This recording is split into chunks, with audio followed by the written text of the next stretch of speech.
Assalamualaikum warahmatullahi wabarakatuh.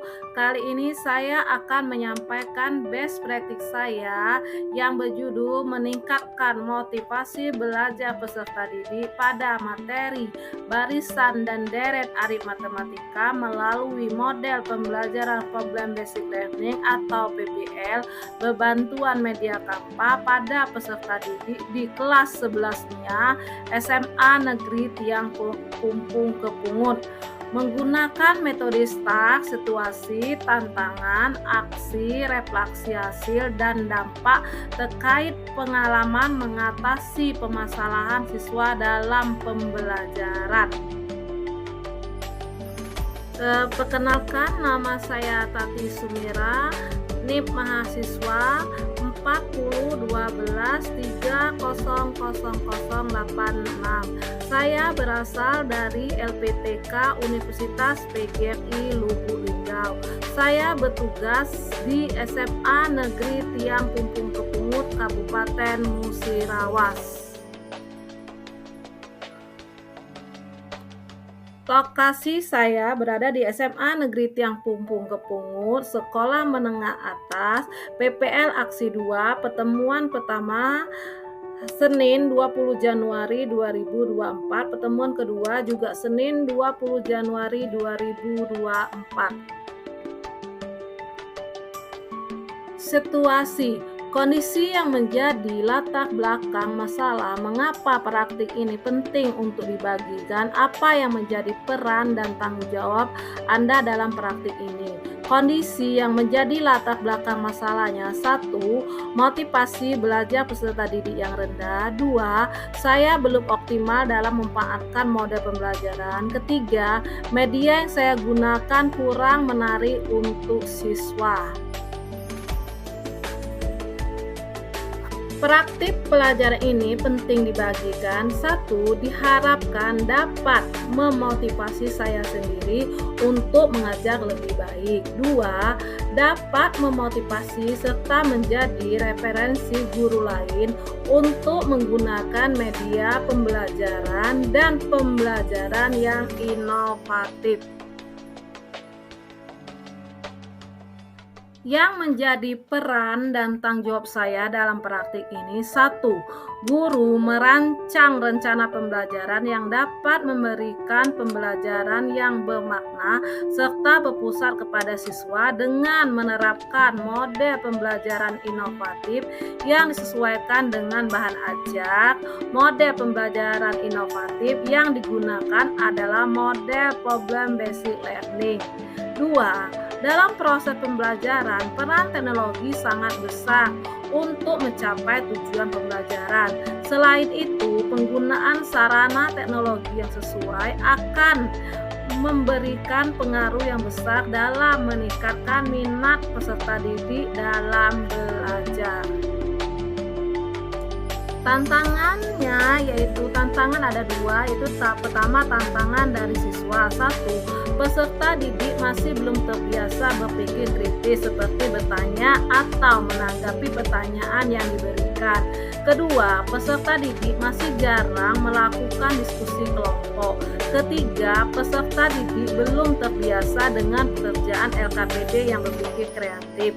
Keempat, peserta didik belum pernah melakukan presentasi di hadapan teman-temannya. Sedangkan tantangan dari gurunya: 1. Kurangnya kemampuan mengolah pembelajaran yang inovatif.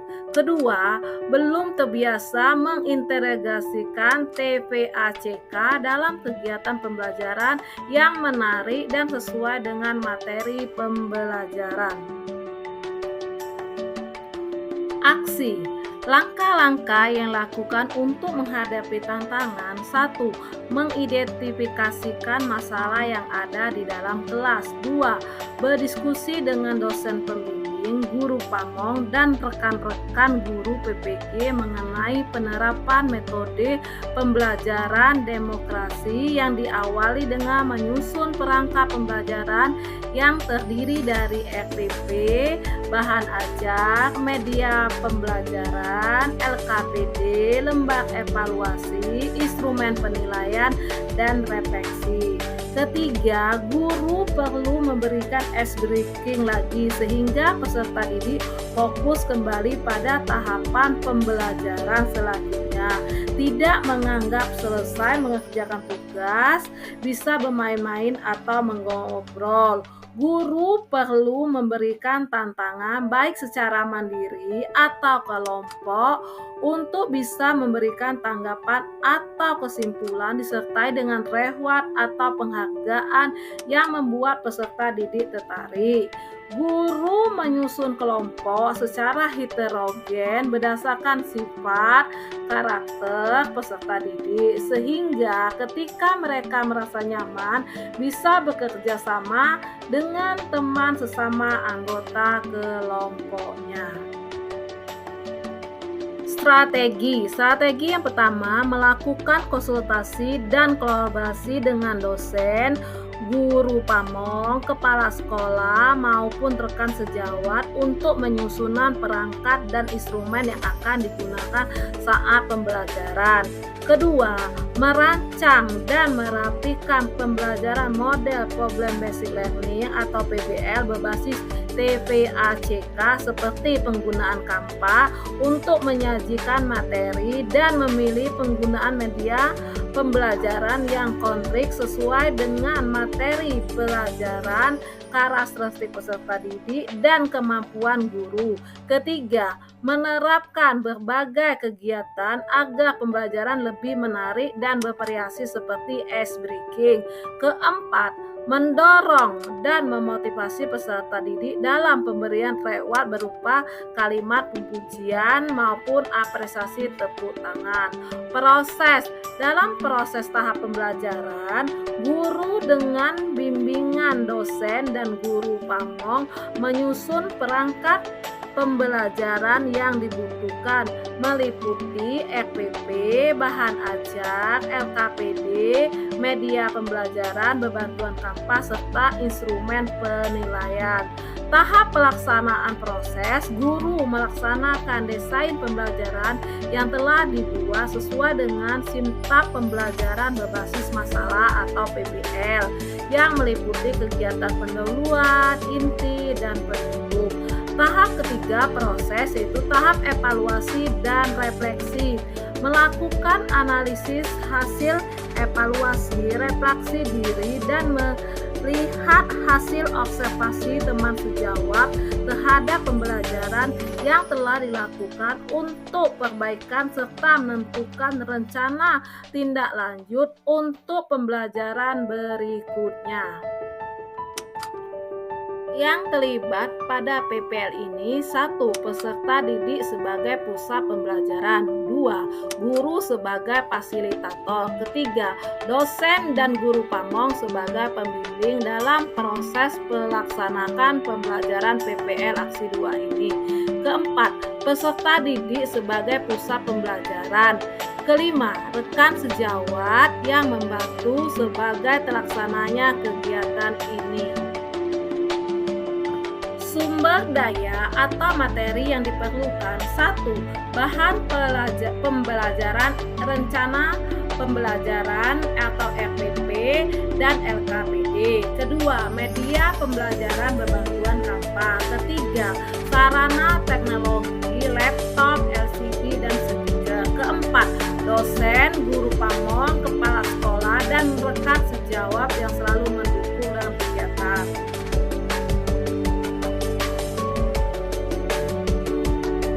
Refleksi, dampak dari aksi dan langkah-langkah yang dilakukan. 1.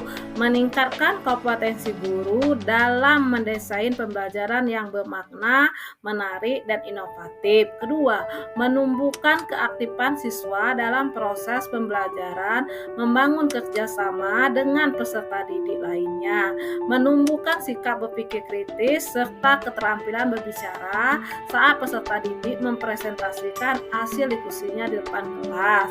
Ketiga, menciptakan pembelajaran yang menyenangkan. Selain itu, guru dapat meningkatkan keterampilan pedagogik dan profesional cara mengomunikasikan dengan peserta didik dalam menyampaikan pembelajaran, sehingga peserta didik dapat menangkap makna pembelajaran. 4.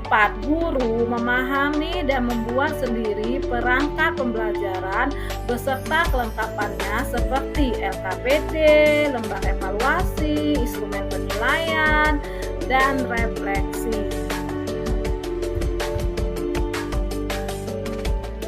Apakah hasilnya efektif? Secara keseluruhan, hasil pembelajaran dengan menerapkan model PBL sangat efektif karena mampu menyelesaikan permasalahan yang dihadapi.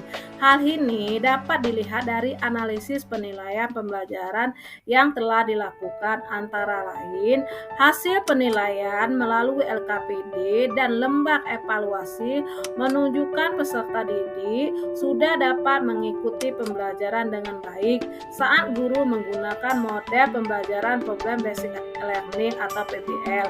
Hal ini dilihat dari hasil yang dicapai peserta didik sudah memuaskan dan rata-rata peserta didik hanya memiliki satu jawaban yang salah dalam setiap LKPD dan lembar evaluasi yang dikerjakan.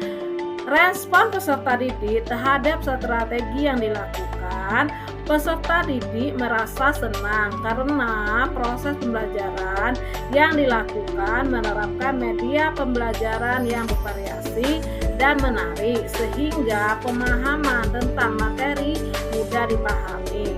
Dari jurnal refleksi, peserta didik disimpulkan bahwa selama proses pembelajaran peserta didik antusias dan termotivasi. Selain itu, dengan menggunakan model pembelajaran inovatif menggunakan PBL, aktivitas pembelajaran lebih berpusat kepada peserta didik sehingga mengakibatkan peserta didik aktif dan termotivasi belajar. Faktor keberhasilan. Faktor keberhasilannya itu dukungan dari kepala sekolah, dosen, pembimbing, guru, pamong, dan rekan sejawat sehingga pembelajaran berbasis masalah PBL dapat tersusun dan terlaksana dengan baik. Faktor yang kedua menentukan keberhasilan ini penguasaan guru terhadap media pembelajaran, metode, model, dan langkah-langkah pada rencana pelaksanaan pembelajaran yang sudah dibuat. Faktor keberhasilan yang ketiga, peserta didik yang konsisten dan mempunyai motivasi dan kemajuan untuk terus belajar. Sarana dan prasarana yang baik dimiliki sekolah maupun pribadi yang mendukung proses pembelajaran. Apa pembelajaran dari keseluruhan proses tersebut? Dalam proses praktik pembelajaran terlihat beberapa tujuan kegiatan pembelajaran tercapai dan terjadi peningkatan keaktifan siswa. Siswa dapat berpikir kritis terhadap permasalahan yang dihadapi, khususnya pada mata pelajaran matematika. Dengan demikian, harapan guru bisa terus mempertahankan dan mengembangkan pembelajaran sudah tercapai, agar guru bisa meningkatkan kualitasnya, kreativitas, dan berinovasi dalam proses pembelajaran di kelas, diutamakan di kelas 11 MIA. Terima kasih. Wassalamualaikum warahmatullahi wabarakatuh.